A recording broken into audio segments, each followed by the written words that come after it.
Wood Financial Group wants you to have the retirement of your dreams, and that means financial abundance.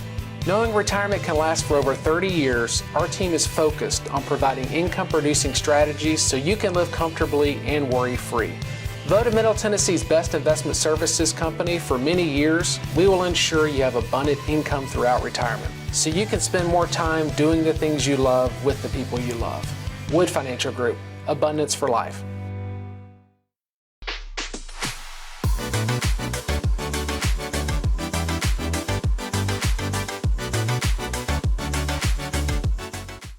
Hey, welcome back. I'm Wes Wood, the Income Guy, and today we're examining the Murky Super Mutual Funds and looking at all the ingredients. And so far, we've talked about the different types of mutual funds available to you and some of the risks and some of the drawbacks. Now, let's talk about more of those risks. And then we'll talk about the bottom line of mutual funds for different types of investors. And as I mentioned earlier, the mutual aspect of mutual fund leads to another one of their drawbacks. And that has to do with taxes. You know, mutual funds are a buy and hold type of investment, but not every investor has the same risk tolerance. And those with perhaps lower risk tolerances aren't as disciplined enough to hold them when the market drops. They end up panicking and they end up selling.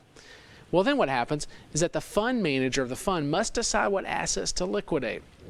And he usually liquidates things that are down or slightly down in order to minimize the over impact of the fund. But still, those sales generate capital gains. And if you're a fund holder and you'll have to pay what's called capital gains tax. You have to pay that regardless of whether or not you actually sold the fund. And you'll incur that tax even if your funds is down in value that year. We see it all the time. And even worse, you probably won't know anything about it until you get your tax bill at the end of the year. And that brings us up to possibly the biggest risk and drawback when it comes to mutual funds. It's the lack of transparency. In addition to the fees being hidden, the holdings themselves are often a mystery to you, to the fund holder, which is where my murky soup analogy comes in. You don't really know what's in it. This can be frustrating. But it also allows the fund manager to play little tricks meant to make the fund look more attractive than it actually is. And one of the most common tricks is called window dressing. And it works like this. Every quarter, every 90 days, the fund manager is required to disclose to the SEC the holdings that are in the fund.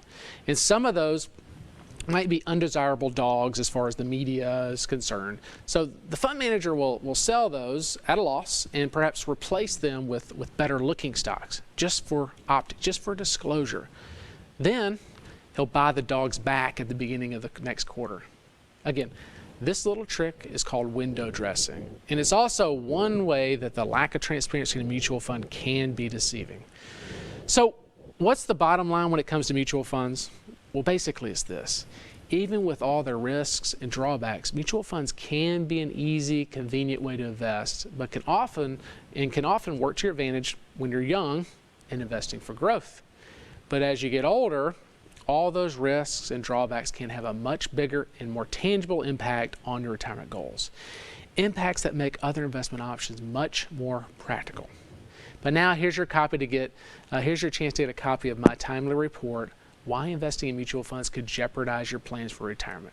And again, it's free with your Retirement Income Kit, and you can get a kit by visiting retiredtv.com or by calling me at 855-776-0614.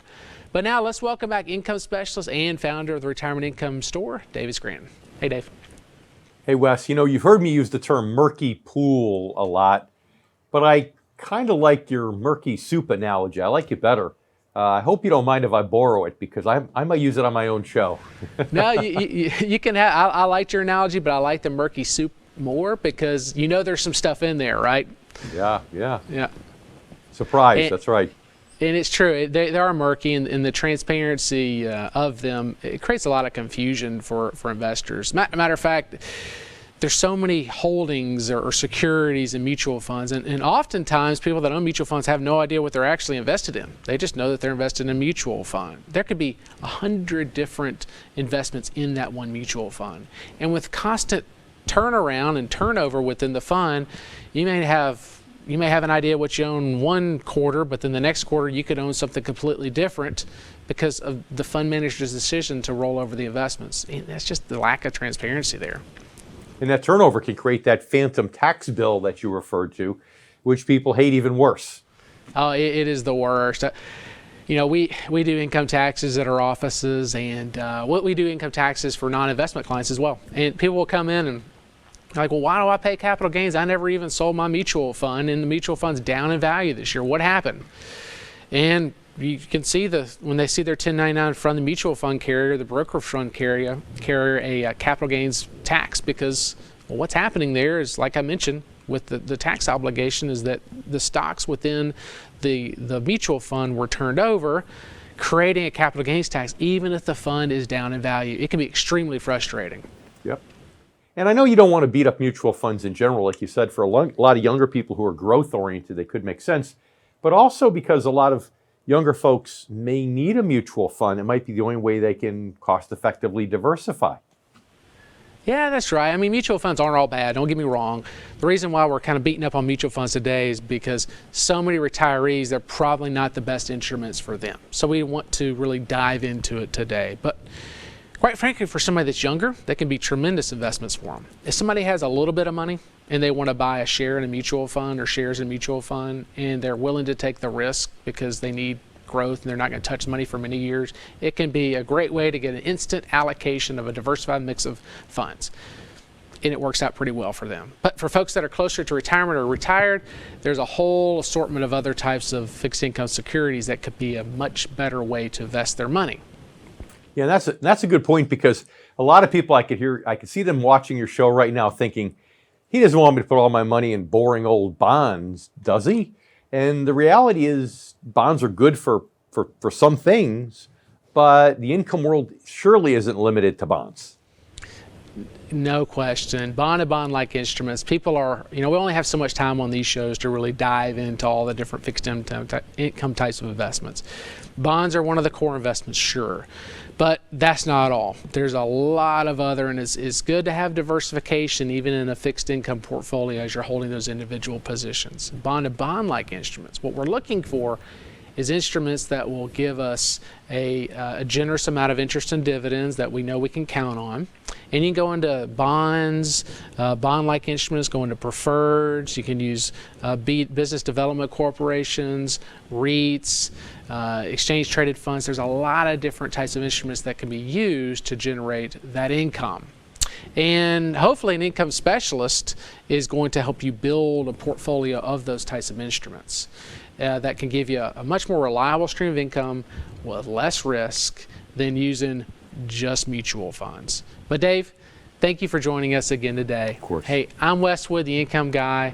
Thank you for watching. And if you have any questions about anything that I've covered on today's show with Dave, please reach out to me at retiretv.com or by calling 855-776-0614.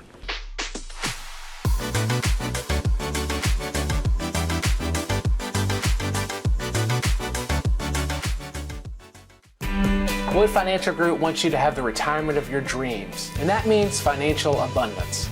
Knowing retirement can last for over 30 years, our team is focused on providing income-producing strategies so you can live comfortably and worry-free. Voted Middle Tennessee's best investment services company for many years, we will ensure you have abundant income throughout retirement, so you can spend more time doing the things you love with the people you love. Wood Financial Group, abundance for life.